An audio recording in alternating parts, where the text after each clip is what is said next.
Hello guys! Welcome to my life! At dahil na-board niya kami sa bahay ng aking tita, gumala rin kami.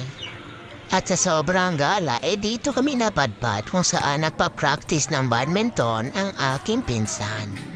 At ang galing nga niya kasi minsan nagsisingle siya and then nagda-double siya. Single-single-double. Single-single-double. Ano daw? At kasama ko nga rin pala yung ate niya. At hinahanap na namin siya. Oops!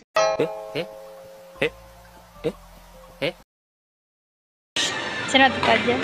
Oo, anyawan ko pangita ko sa nila. Narken sa mga.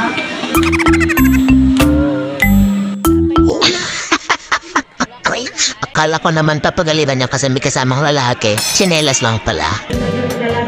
At eto na nga, balik na tayo dun sa nagbabadminton. Hamang-hanga talaga ako dito sa mga batang ito kasi ang liliit pa ang gagaling na.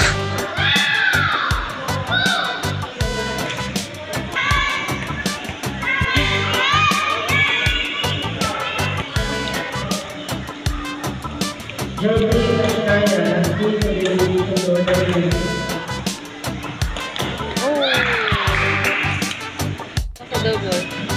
The one and only Sinaya. Nagkintay kontra niya sa double.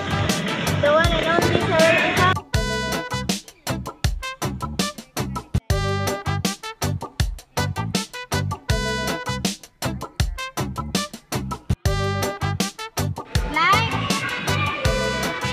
Like ka? Muna ka puli.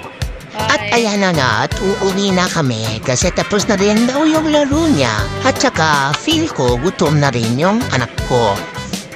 Nasa akin ba naman yung dede? Nako naman. Aura ba mo?